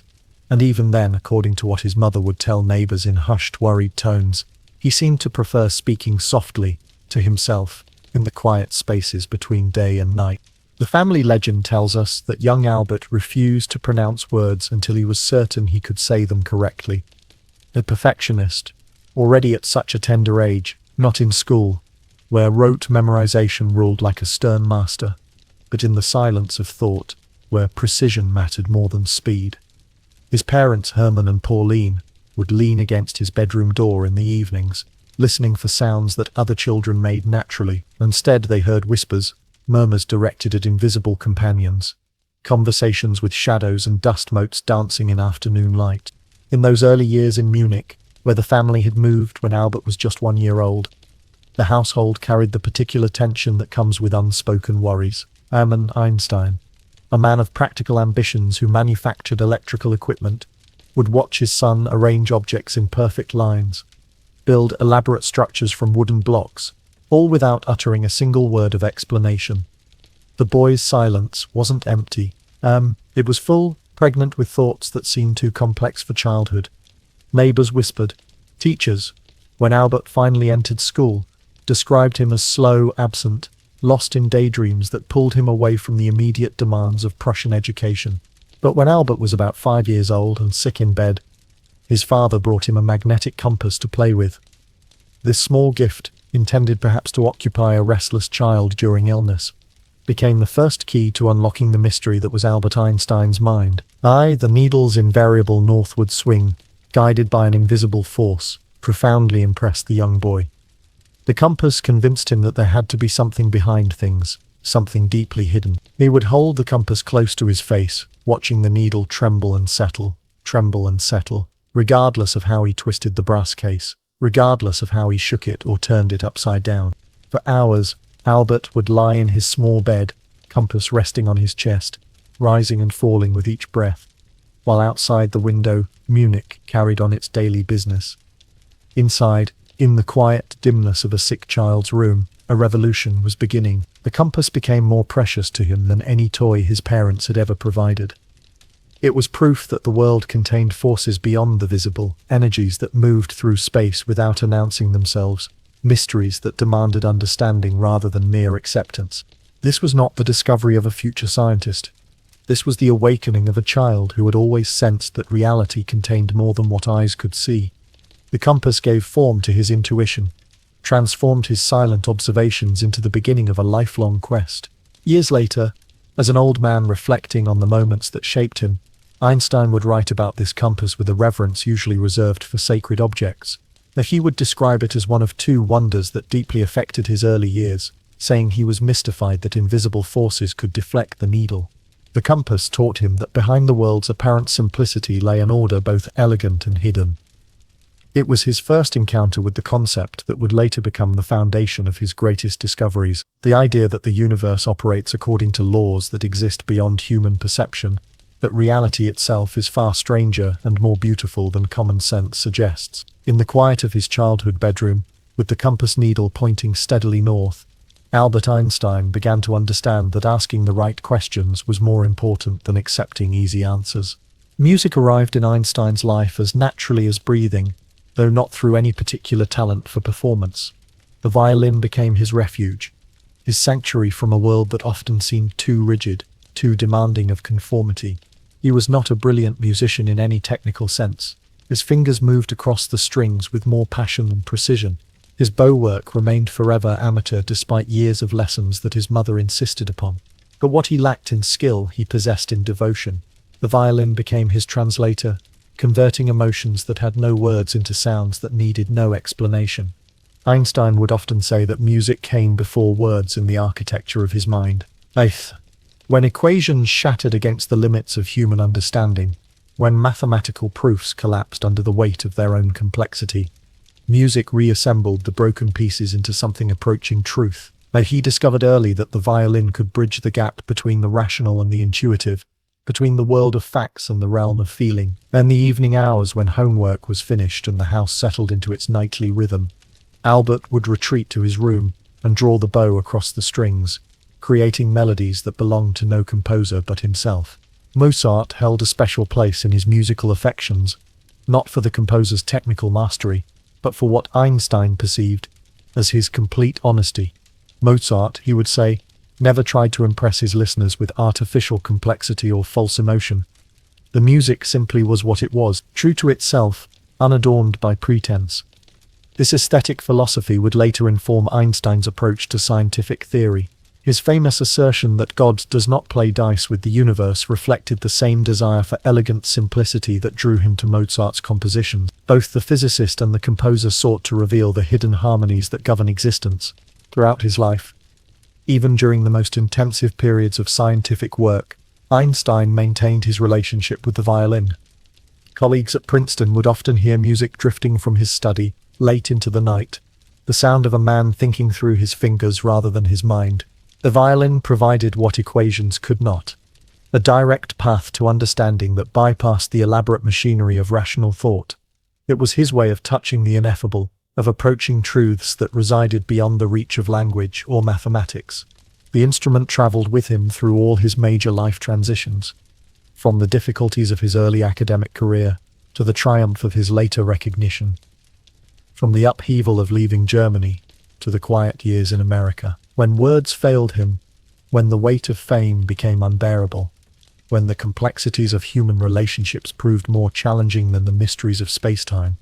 Einstein would take up his violin and play. The music asked nothing of him except honesty, and in return it offered the kind of peace that cannot be found in any textbook or laboratory. Einstein's relationship with clothing bordered on the philosophical. He harbored a particular and well-documented hatred for socks, declaring their purpose not merely useless but actively counterproductive. Socks, he argued, possessed an almost supernatural ability to develop holes in precisely the same location every time, usually at the point where the big toe applied pressure during walking. This struck him as a fundamental design flaw that no amount of human ingenuity had managed to solve. Rather than engage in what he saw as a futile battle against textile physics, Einstein simply eliminated socks from his wardrobe entirely. The decision scandalized his contemporaries and delighted his critics, but Einstein remained unmoved by social pressure. He would appear at formal academic conferences, at meetings with world leaders, at ceremonial dinners where protocol demanded the highest standards of dress, wearing perfectly pressed trousers rolled slightly above bare ankles. The sight of one of the world's most famous intellectuals padding around Princeton in sockless shoes became legendary among faculty and students alike. Visitors to his home would often glance down at his feet, confirming for themselves the truth of rumors they had heard about the great man's peculiar habits. This wasn't mere eccentricity, though it appeared so to outside observers.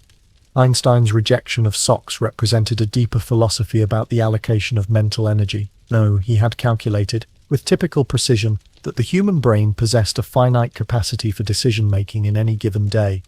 Every choice, no matter how trivial, depleted this cognitive resource. Therefore, he reasoned, it made perfect sense to eliminate as many unnecessary decisions as possible, preserving mental bandwidth for problems that actually mattered. Why waste precious brain power selecting socks when that same energy could be devoted to understanding the fundamental nature of reality? His closet reflected this philosophy in its stark simplicity. Einstein owned very few articles of clothing, and many of those he did possess were nearly identical. Several grey suits of the same cut, multiple white shirts that varied only in their degree of wear, a small collection of sweaters for cold weather. But the process of getting dressed each morning required no deliberation, no comparison of options, no consideration of what impression his appearance might make on others. He would wake, reach for whichever clean clothes lay closest to hand, and within minutes be ready to tackle whatever intellectual challenges the day might bring. This approach extended beyond clothing to other aspects of daily life. Einstein ate the same simple meals repeatedly, not from lack of imagination, but from recognition that culinary decisions consumed energy better spent elsewhere. He walked the same routes through Princeton, patronized the same small restaurants, maintained routines that freed his mind to wander in more productive directions. To observers, these habits might have seemed limiting, even obsessive. To Einstein they represented a kind of liberation, a deliberate clearing away of life's trivial complications, so that attention could focus on its essential mysteries. The absent-minded professor stereotype found its perfect embodiment in Einstein's relationship with memory, though his forgetfulness was highly selective. And he could recall complex mathematical proofs with perfect accuracy decades after first encountering them, could recite lengthy passages from his favorite philosophers, could navigate the intricate theoretical frameworks he had constructed over years of research. But the practical details of daily existence seemed to slip through his mind, like water through a sieve. Names, faces, addresses, appointments. All the mundane information that most people consider essential for functioning in the world, Einstein treated as expendable data unworthy of permanent storage. The most famous incident occurred during his years in Berlin, when he sent a telegram to his wife Elsa, with a message that became part of Einstein folklore. "I am well. I have forgotten the address. Can you send it to me again?" The telegram arrived at their home, where Elsa had been waiting for him to return from what should have been a brief errand.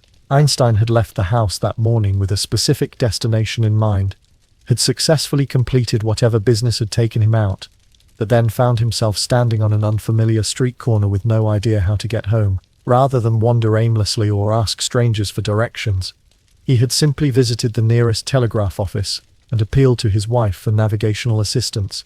Another legendary episode involved his footwear choices for a university lecture.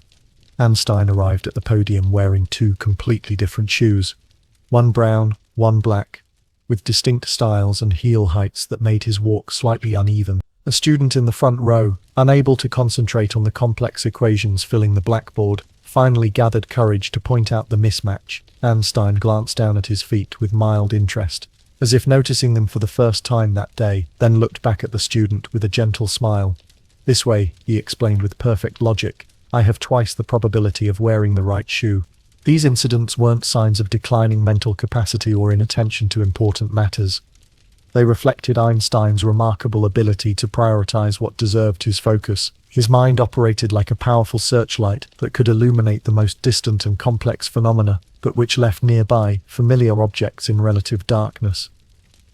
The same cognitive intensity that allowed him to reconceptualize space and time, that enabled him to perceive relationships between energy and matter that had escaped previous generations of scientists, seemed to require a corresponding inattention to the ordinary world of addresses and matching shoes.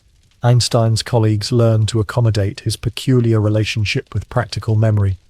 They would write down important meeting times and locations, would provide him with written directions to unfamiliar places, would gently remind him of social obligations he had agreed to weeks earlier. Rather than viewing these interventions as embarrassing necessities, Einstein welcomed them as practical solutions to a minor inconvenience.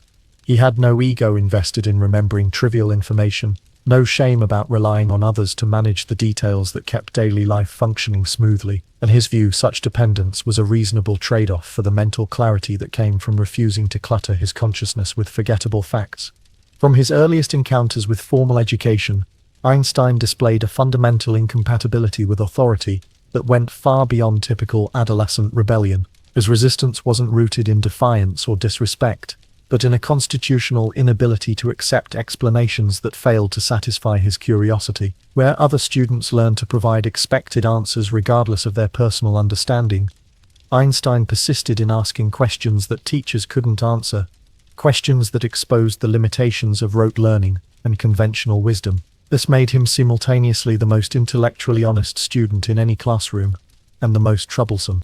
The Prussian educational system of the late 19th century was designed to produce obedient citizens rather than independent thinkers. Students were expected to memorize information without questioning its validity, to accept the authority of textbooks and teachers without demanding deeper explanations. The system worked efficiently for most children, who learnt early that compliance brought rewards while curiosity brought punishment.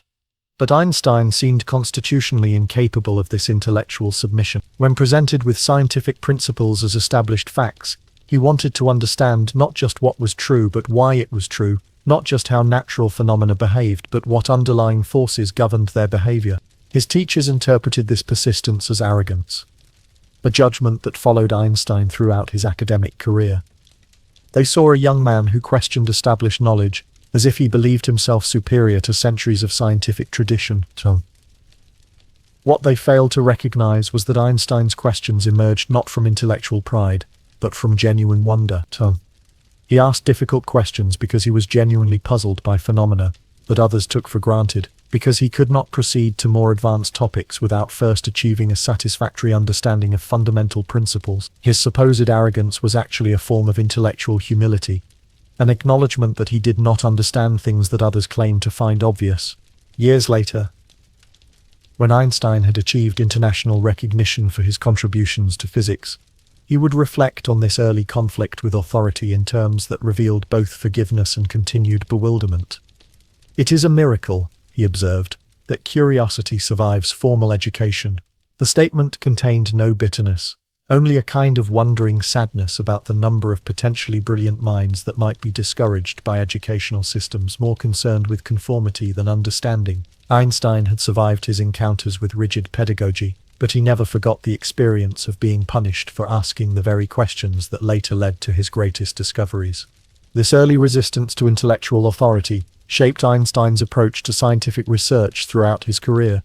He learned to trust his own intuition even when it contradicted established theories, to pursue lines of investigation that more conventional scientists dismissed as unpromising. The same stubborn curiosity that made him a difficult student made him a revolutionary researcher, someone willing to question fundamental assumptions about the nature of space, time, and matter. His greatest achievements emerged directly from his willingness to ask questions that others considered settled, to examine problems that the scientific community had supposedly solved decades or centuries earlier.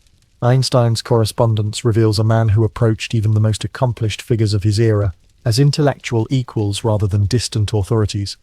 His letter to Sigmund Freud, asking simply, "Why do men make war?" demonstrated his characteristic directness in addressing fundamental questions. He wrote to Freud not as a supplicant seeking wisdom from a master, but as one thoughtful person reaching out to another in search of genuine understanding. The question itself reflected Einstein's belief that the most important problems facing humanity required interdisciplinary collaboration, that physics and psychology might together illuminate aspects of human nature that neither field could address alone. The correspondence with Freud, initiated in 1932 as part of a League of Nations project on international cooperation, revealed both men at their most philosophical. Einstein's letters demonstrated his evolution from the narrow focus of theoretical physics toward broader concerns about human society and the application of scientific knowledge. He approached Freud with the same intellectual honesty that had characterized his scientific work, acknowledging the limitations of his own expertise, while insisting on the importance of the questions they were exploring together. The exchange, published as Why War, became a fascinating dialogue between two of the 20th century's most influential thinkers. Einstein's admiration for Mahatma Gandhi represented another dimension of his intellectual correspondence with world figures. He referred to Gandhi as an example of strength without violence, recognizing in the Indian leader a practical demonstration of principles that Einstein held in theory. The physicist who had helped unlock the secret of atomic energy found himself drawn to a man who achieved political revolution through moral force rather than physical power. Einstein's letters to Gandhi expressed not just political agreement, but a kind of wondering respect for someone who had found ways to implement ideals that remained abstractions for most intellectuals. The tragedy of Einstein's relationship with Gandhi was that the two men never met in person.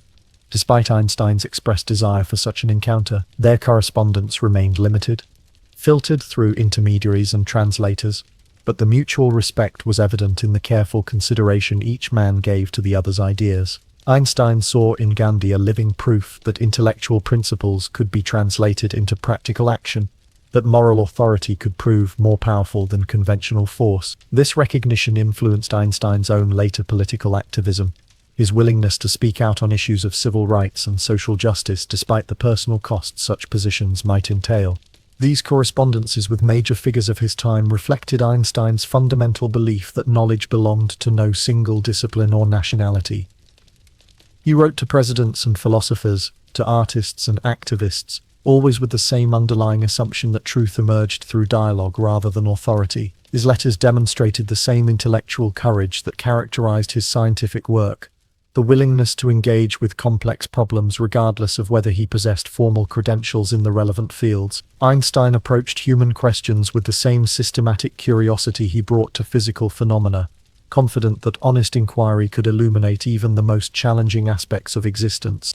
The burden of fame settled on Einstein's shoulders, like an ill-fitting coat that he could neither remove nor learn to wear comfortably. He had entered scientific research as a young man seeking to understand the fundamental workings of the universe, but found himself transformed into a global celebrity whose face appeared on magazine covers and whose opinions were sought on subjects far removed from theoretical physics. The transformation began gradually, accelerated dramatically after the experimental confirmation of general relativity in 1919, and continued relentlessly for the remainder of his life. What had started as recognition within the scientific community evolved into something approaching secular sainthood, a level of public attention that Einstein found both mystifying and deeply uncomfortable. The most disturbing aspect of his fame was its superficial nature. Millions of people around the world could recognize his distinctive appearance, could quote his most famous equation, could identify him as the man who had revolutionized our understanding of space and time. But very few possessed even a basic comprehension of his actual scientific contributions. And Einstein found himself in the peculiar position of being simultaneously the world's most famous scientist and one of its least understood. The gap between his public image and his actual work created a sense of isolation that deepened with each passing year, and he was constantly surrounded by admirers who celebrated ideas they could not possibly comprehend. Being famous, he once observed with characteristic precision, is like carrying around an old wet coat. It doesn't keep you warm, you can't take it off, and it makes you feel ridiculous.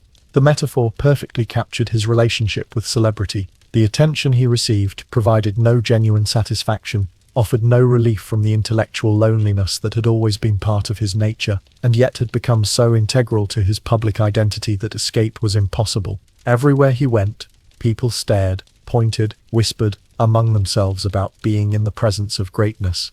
But the greatness they recognized was largely mythical, a simplified version of his actual achievements filtered through popular media and public imagination. The constant attention interfered with the very work that had made him famous in the first place. Scientists who might have engaged him in productive theoretical discussions instead treated him with the kind of reverence usually reserved for religious figures. Students approached him not as a teacher, but as a monument to be admired from a respectful distance. Even his colleagues seemed sometimes to forget that beneath the iconic wild hair and rumpled clothing lived a working physicist still grappling with unsolved problems. The man who had once found intellectual stimulation in heated debates with fellow researchers now found himself increasingly isolated by the very recognition his discoveries had earned. Einstein's discomfort with fame extended beyond personal inconvenience to philosophical objection. He had always believed that scientific knowledge belonged to humanity as a whole, that individual scientists were simply instruments through which universal truths revealed themselves. The cult of personality that developed around him seemed to contradict this fundamental principle, elevating the messenger above the message in ways that Einstein found intellectually offensive. He worried that excessive focus on his personal story might distract attention from the collaborative nature of scientific progress, from the countless researchers whose contributions made possible the insights for which he alone received credit. In his later years, Einstein developed strategies for managing the relentless demands of public attention, but he never fully reconciled himself to the role of global icon. He gave interviews when pressed, posed for photographs when necessary, made public statements on important issues when his conscience demanded it, but always with the weary compliance of someone fulfilling unavoidable obligations, rather than embracing opportunities. The young man who had once questioned everything now found himself in the position of being treated as the final authority on questions far beyond his expertise. It was a cruel irony for someone whose greatest strength had always been his willingness to admit the limitations of his own knowledge. Einstein's relationship with religious belief occupied a uniquely complex position that defied conventional categories. He was neither traditionally religious in any denominational sense, nor purely atheistic in his rejection of spiritual dimensions to existence. Instead, he inhabited a philosophical middle ground that he described as belief in a cosmic order, a conviction that the universe operated according to principles so elegant and comprehensive that they suggested some form of underlying intelligence. This position earned him criticism from both religious believers, who found his God too impersonal, and from scientific materialists, who considered any acknowledgement of divine influence to be intellectual weakness. "I want to know how God created this world," Einstein would often say, then immediately clarify that by God he meant something quite different from the personal deity of traditional religion. The God of Einstein's understanding was not a being who intervened in human affairs, who answered prayers or rewarded virtue or punished sin. Rather, it was the source of the mathematical harmony that governed physical phenomena, the reason that natural laws displayed such remarkable consistency and beauty.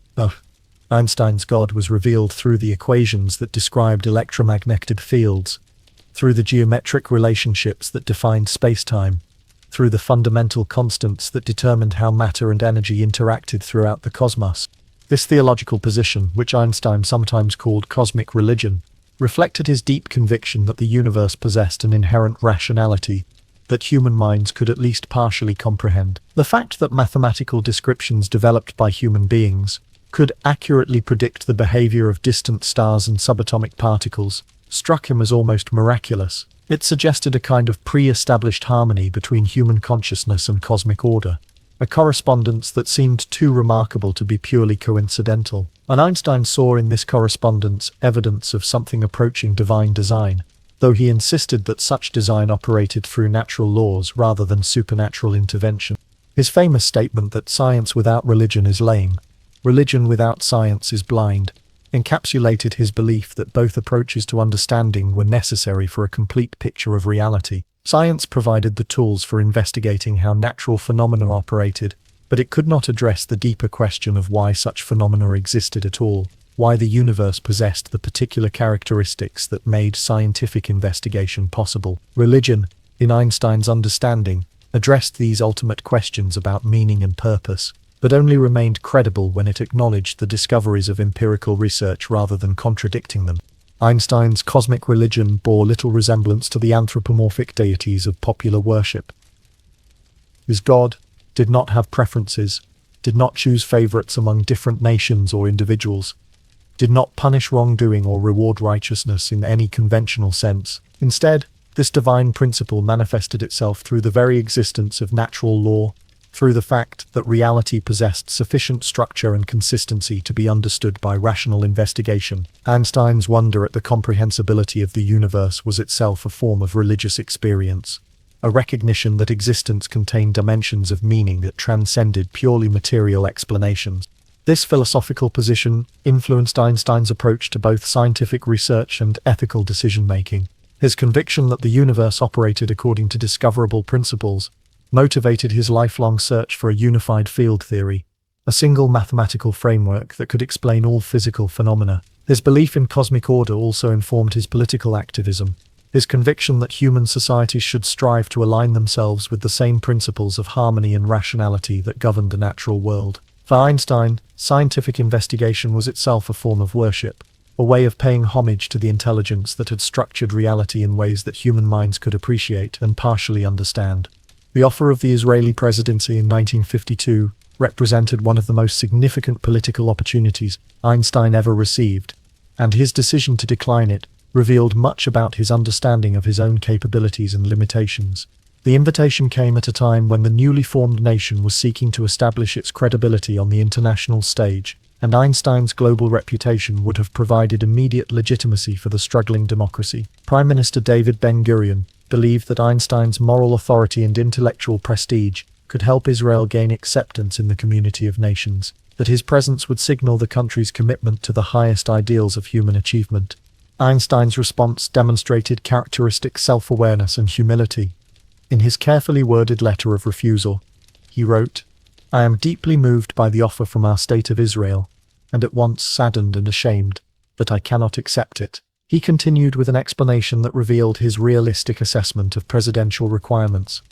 "All my life I have dealt with objective matters, hence I lack the practical knowledge and the living experience necessary to deal with men, which are indispensable for such a position." The refusal was not false modesty but genuine recognition that political leadership required skills he did not possess.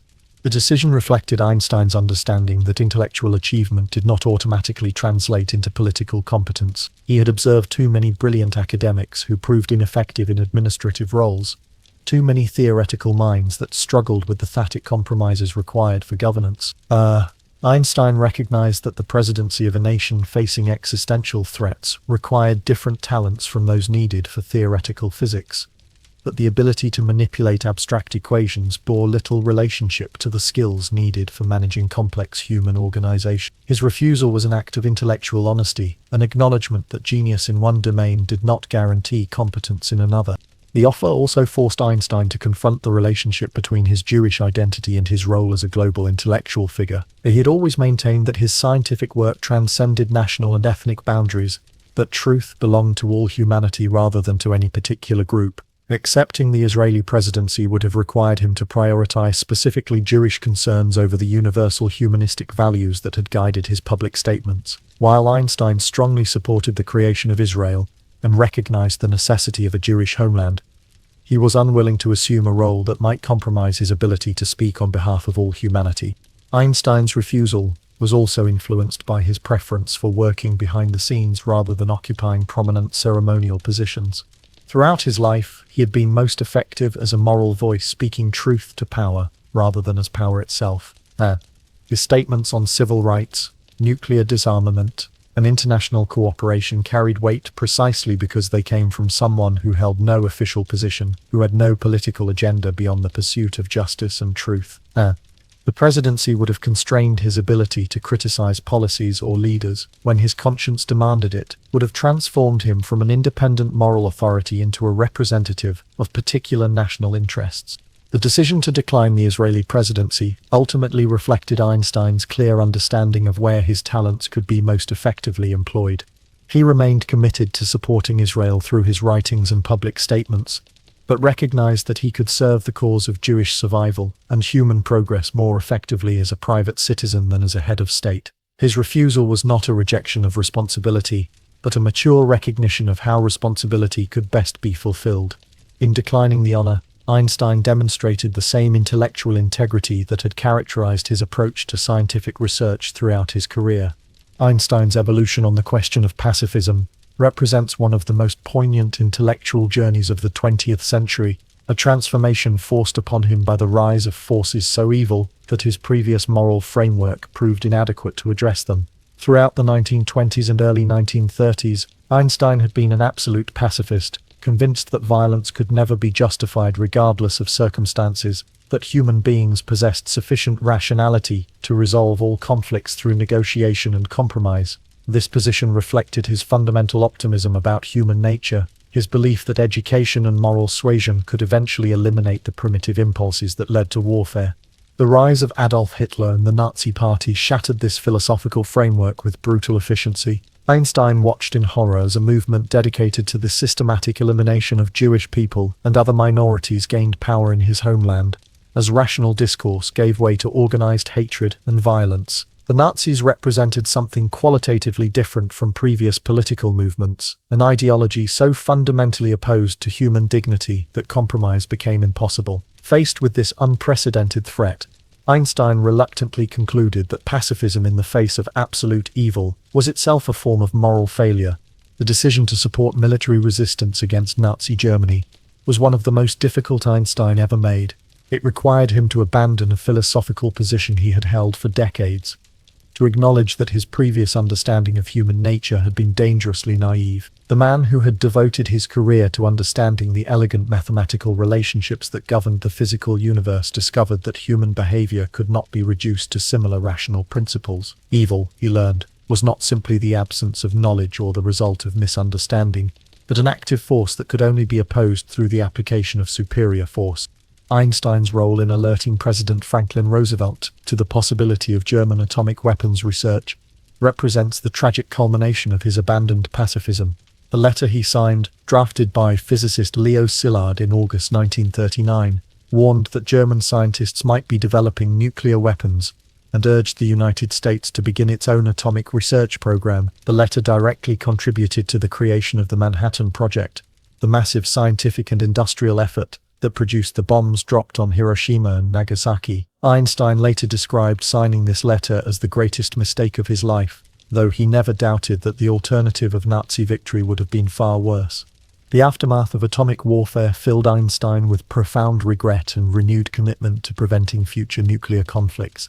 "If I had known," he said in later years, "I would never have signed that letter." The statement contained both anguish over the destruction caused by atomic weapons and recognition that his decision had been based on incomplete information. Einstein had supported atomic research as a defensive measure against potential German nuclear capability, but the bombs were ultimately used against Japan rather than Germany, against a nation that posed no nuclear threat to the United States. The gap between his intentions and the actual consequences of his actions haunted Einstein for the remainder of his life. This experience transformed Einstein from a theoretical physicist into an active advocate for nuclear disarmament and international control of atomic weapons.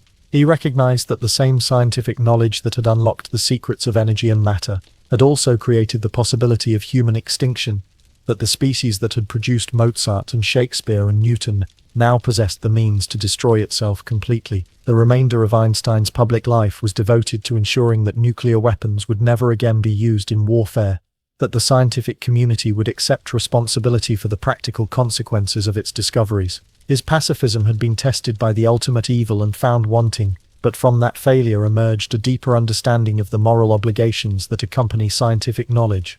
Einstein's final testament reflected his lifelong commitment to simplicity and his horror of becoming a pilgrimage destination for the curious and the reverent.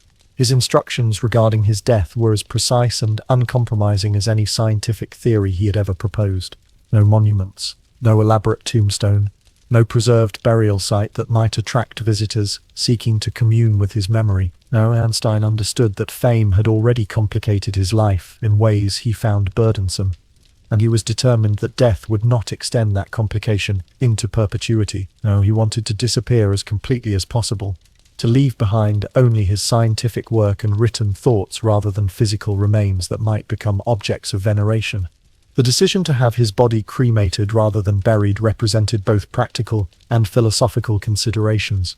Cremation ensured that there would be no gravesite to maintain, no location where admirers might gather to pay homage to his memory. More fundamentally, the choice reflected Einstein's materialist understanding of death, his conviction that consciousness ended with the cessation of brain function, that whatever remained after death possessed no significance beyond its symbolic value to the living. He saw no point in preserving a body that could no longer house the mind that had made it famous, no benefit in creating monuments to a physical form that had never been the source of his actual achievements. Einstein's ashes were scattered in a location that remains secret to this day, known only to a small group of family members and close friends who respected his desire for anonymity in death. The secrecy was deliberate and absolute, designed to prevent the creation of any shrine or memorial site that might attract the kind of attention Einstein had spent his final years trying to avoid. He had observed how the graves of other famous figures became tourist destinations, how death sometimes increased rather than diminished the burden of celebrity, and, by ensuring that his remains could never be located, Einstein achieved in death the privacy that had eluded him throughout his later life.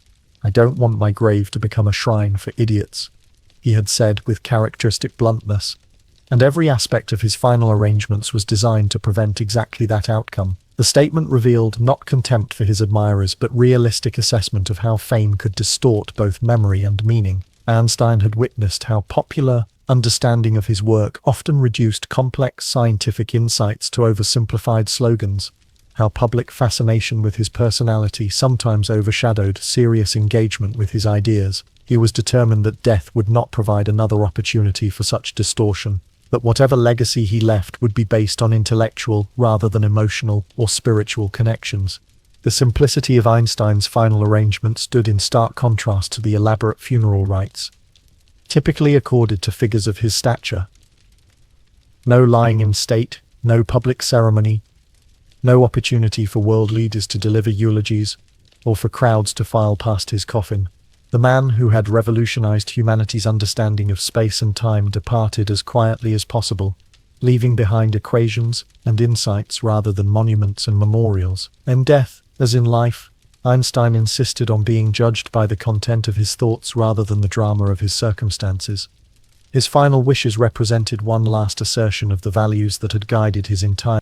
And now, as we close the final chapter of tonight's story, we return not to the theories, nor to the war, nor to the fame. We return to the silence of Einstein's study, the flickering lamplight, the gentle hum of a violin played off-key in the evening. Einstein once said, "The monotony and solitude of a quiet life stimulates the creative mind." And in his life, long, restless, uneven, we see just that, a mind shaped not by glory, but by doubt, by isolation, by long walks and longer thoughts. We remember him today with statues and textbooks, with classroom posters and coffee mugs. But beneath all of that was a man who forgot appointments, who walked into polls while thinking, who believed imagination was more important than knowledge. He was not always kind, he was not always right, but he was always seeking truth, seeking beauty, seeking perhaps a kind of peace, the peace that comes, not from answer, but from wonder. And so, as you lie beneath your blanket, perhaps warm, perhaps safe, certainly free from the storms of his century, let yourself drift. Let the questions soften. Let the pace slow. You don't need to understand relativity. You don't need to solve equations. You simply need to breathe, because the world, so loud, so fast, so full, can wait. And tonight, in the company of stars and thoughts, and a man who once chased light across the sky, you sleep.